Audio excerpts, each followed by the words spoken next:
Salut les amis, je suis très contente de vous retrouver aujourd'hui pour une nouvelle leçon de français et je vais vous lire le chapitre 2 du Petit Prince écrit par Antoine de Saint-Exupéry en 1943.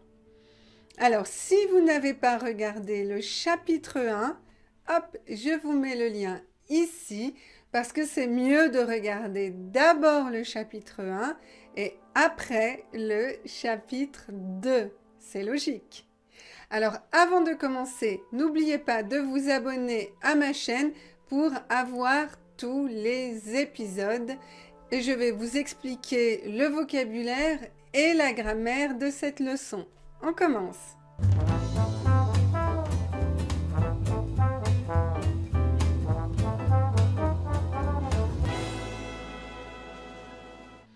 Alors dans cette leçon, il y a deux choses qui vont être très importantes. On va étudier le plus que parfait et le passé simple. Alors le plus que parfait, j'ai déjà fait une leçon dessus. Je vous mets le lien ici et aussi à la fin de la vidéo. Donc restez jusqu'à la fin. Et puis le passé simple, je vais vous expliquer tous les détails aujourd'hui. Alors, je commence à lire l'histoire, le chapitre 2. J'ai ainsi vécu seul, sans personne avec qui parler véritablement, jusqu'à une panne dans le désert du Sahara, il y a 6 ans. Quelque chose s'était cassé dans mon moteur, et comme je n'avais avec moi ni mécanicien ni passager, je me préparais à essayer de réussir tout seul une réparation difficile. C'était pour moi une question de vie ou de mort. J'avais à peine de l'eau à boire pour 8 jours. Voilà, donc il a vécu seul. Vécu, c'est le verbe vivre au passé composé.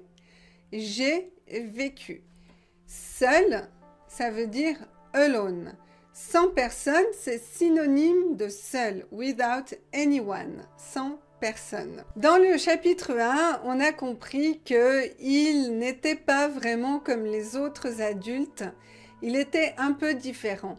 Et c'est sûrement pour ça qu'il a vécu seul et qu'il n'aimait pas trop parler aux autres adultes.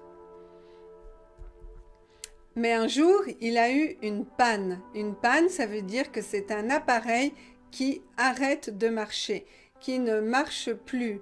Donc là, c'était son moteur, son avion. C'est un pilote, donc il est dans un avion et son avion est en panne. Ça veut dire qu'il est cassé, qu'il ne marche pas bien et donc il doit atterrir dans le désert. Donc il a atterri dans le désert du Sahara il y a 6 ans, 6 years ago. Quelque chose s'était cassé, break. Quelque chose s'était cassé dans mon moteur. Moteur, c'est the engine, le moteur de l'avion. C'était cassé, c'est quel temps? C'est le plus que parfait, c'est le plus que parfait du verbe casser. Pourquoi on utilise le plus que parfait? Eh bien, parce que c'est une action dans le passé avant une autre action dans le passé. L'action principale, c'est qu'il a vécu seul dans le désert, donc avec le passé composé. Et c'est cassé, ça s'est passé avant. Donc d'abord, il a cassé son moteur et ensuite, il a vécu seul. Donc on a le plus que parfait et le passé composé après. D'accord? Donc, je me préparais à essayer de réussir. Alors déjà, on doit comprendre cette phrase parce qu'il y a 3 verbes. Donc préparer à, essayer de et réussir. Donc préparer, je me préparais. I got prepared or I got ready. Pour à essayer, to try, et de réussir, to succeed. So I was preparing myself to try to succeed. Parce que la situation est difficile et compliquée, donc on doit faire une préparation psychologique pour réussir. Alors, préparer, c'est quel temps? Quel temps grammatical? c'est le passé simple.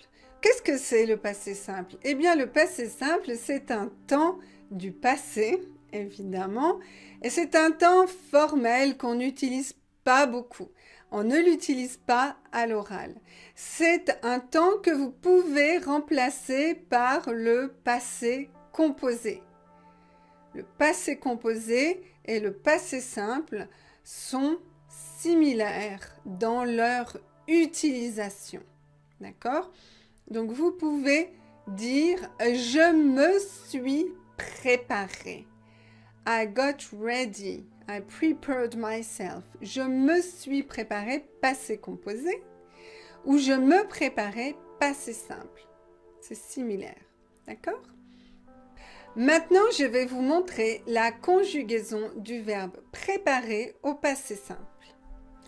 Je préparais, tu préparas, il prépara, nous préparâmes, vous préparâtes, ils préparèrent. C'est un peu bizarre, mais c'est le passé simple. Donc, préparer est un verbe du premier groupe. Vous pouvez utiliser ce modèle pour tous les verbes du premier groupe. Donc, les verbes qui ont un infinitif qui se termine en ER. D'accord? Donc, je vous conseille de mettre pause et de copier le verbe ou de faire une impression d'écran, a print screen. Mais c'est important d'écrire cette conjugaison. On continue. Le premier soir, je me suis donc endormie sur le sable à 1000 milles de toute terre habitée. J'étais bien plus isolée qu'un naufragé sur un radeau au milieu de l'océan. Alors vous imaginez ma surprise au lever du jour quand une drôle de petite voix m'a réveillée. Elle disait « S'il vous plaît, dessine-moi un mouton. » Hein? Dessine-moi un mouton. Alors ça, c'est la phrase la plus connue du livre Le Petit Prince. Donc le premier soir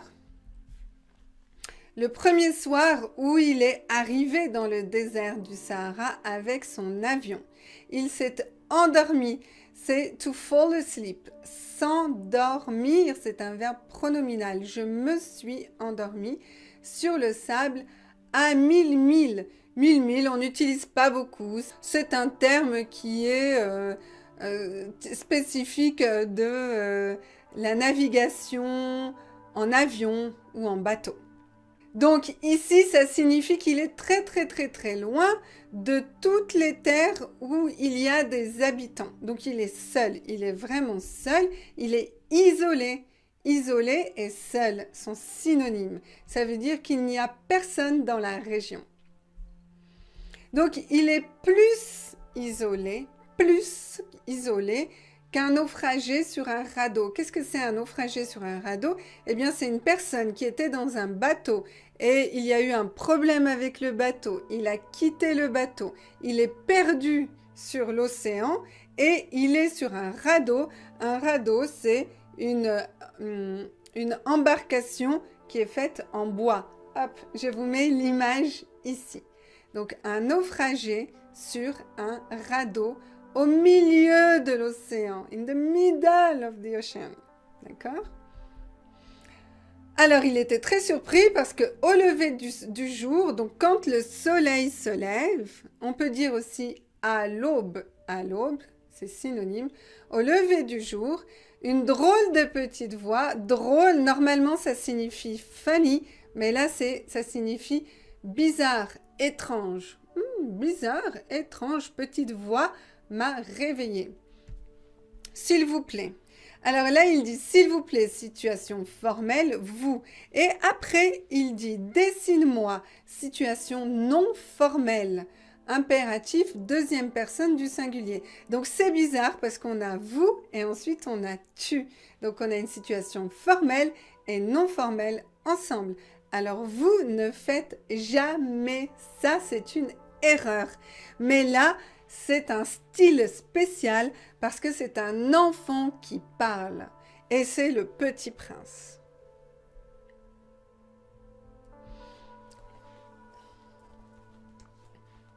J'ai sauté sur mes pieds comme si j'avais été frappée par la foudre. J'ai bien frotté mes yeux, j'ai bien regardé et j'ai vu un petit bonhomme tout à fait extraordinaire qui me considérait gravement. Voilà le meilleur portrait que plus tard j'ai réussi à faire de lui. Je vous montre le portrait. Alors vous voyez, il est très joli et c'est le portrait qui représente le livre, Le Petit Prince. Mais mon dessin, bien sûr, est beaucoup moins ravissant que le modèle. Alors, j'avais été frappée, c'est le plus que parfait, donc l'auxiliaire à l'imparfait et le participe passé. Mais là, c'est le plus que parfait passif, parce que c'est la foudre qui fait l'action, c'est la foudre qui frappe. Donc c'est la forme passive, un peu compliquée. On peut dire la foudre m'avait frappé. Voilà, c'est une autre façon de dire. Alors, j'ai bien regardé, j'ai vu un petit bonhomme, un petit homme. Bon, c'est un enfant. Qui le considérait gravement, sérieusement.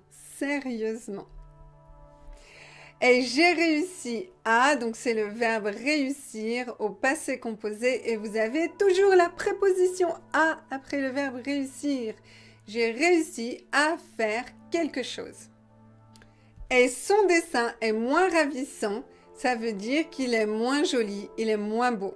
Pourquoi son dessin est moins beau? Eh bien, on va voir tout de suite. Ce n'est pas ma faute, j'avais été découragée dans ma carrière de peintre par les grandes personnes, à l'âge de 6 ans.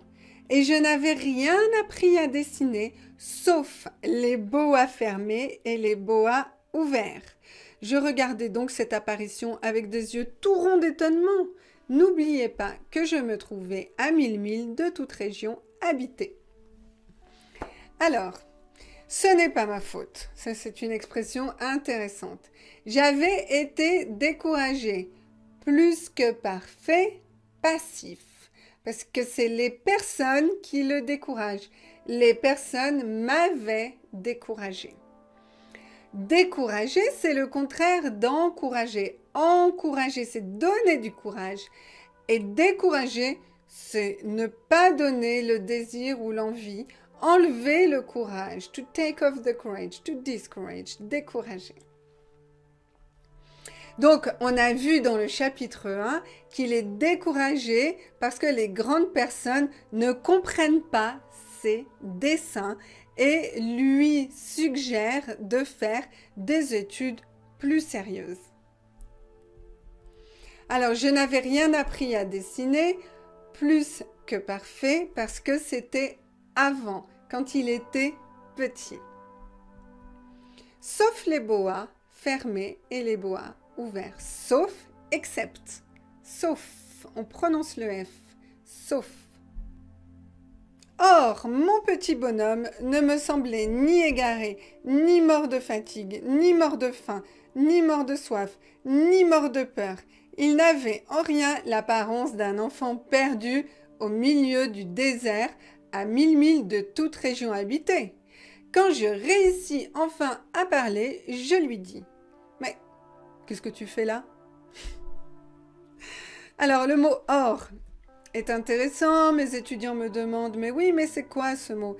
C'est un mot un peu formel et vous pouvez le remplacer par le mot « mais » qui est plus facile et qui marque l'opposition dans une logique, dans un raisonnement logique. Donc, pour comprendre le mot « or », on doit regarder la phrase avant, précédente. Donc, dans la phrase précédente, n'oubliez pas que je me trouvais à 1000 milles de toute région habitée. Ça veut dire qu'il n'y a personne. Mais il voit un petit bonhomme, le petit prince, qui n'est pas égaré et qui n'est pas fatigué. Donc c'est bizarre, c'est une opposition. Or, mais. Donc, mais le petit bonhomme n'est ni égaré. Donc, égaré, ça signifie perdu. perdu, lost, égaré. Donc, ni égaré, ni mort de faim, ni mort de fatigue, ni mort de soif, ni mort de peur. Peur. La peur, frightened. Donc, il n'est pas, et le ni, c'est la négation, on a déjà vu, c'est la succession de négations. Ni, ni, ni, ni, ni. Il n'avait en rien, il n'avait pas du tout l'apparence d'un enfant perdu au milieu, in the middle of the desert. Quand je réussis, réussis c'est le verbe réussir, à quel temps? Au passé simple, eh oui. Donc c'est un verbe du deuxième groupe et je vais vous montrer la conjugaison au passé simple de ce verbe. Je réussis, tu réussis, il réussit, nous réussîmes, vous réussîtes, ils réussirent. Donc vous voyez, on a un accent circonflexe, un chapeau, mais ça ne change pas la prononciation. C'est toujours un i normal. Donc im, it, ir. Donc ça, c'est le modèle pour tous les verbes du deuxième groupe. Vous pouvez garder ce modèle. Faites pause ou bien écrivez sur votre cahier et on continue. Et il me répéta alors tout doucement, comme une chose très sérieuse. « S'il vous plaît, dessine-moi un mouton. » Quand le mystère est trop impressionnant, on n'ose pas désobéir. Aussi absurde que cela me sembla à 1000 milles de tous les endroits habités et en danger de mort, je sortis de ma poche une feuille de papier et un stylographe. Alors, il me répéta, le verbe répéter à quel temps? Au passé simple, maintenant vous savez. Alors, au passé composé, il m'a répété. Au passé simple, il me répéta. Mais les deux sont synonymes. Donc, il répète la phrase, toujours la jolie phrase « Dessine-moi un mouton ». Quand le mystère est trop impressionnant, so too impressive, too much, trop impressionnant, too impressive. On n'ose pas, le verbe oser c'est to dare. Donc on n'ose pas, we don't dare, d'accord? On n'ose pas désobéir. Désobéir, c'est le contraire d'obéir. Obéir, désobéir. Donc, qu'est-ce qu'il a fait? Il a obéi au petit prince et il a sorti de sa poche, pocket, une feuille de papier et un stylographe. Stylographe, on ne prononce pas aujourd'hui stylographe, on dit un stylo. Un stylo. Je sortis, c'est le verbe sortir. À quel temps? Au passé simple encore. Et c'est un verbe du troisième groupe. Je vais vous montrer la conjugaison.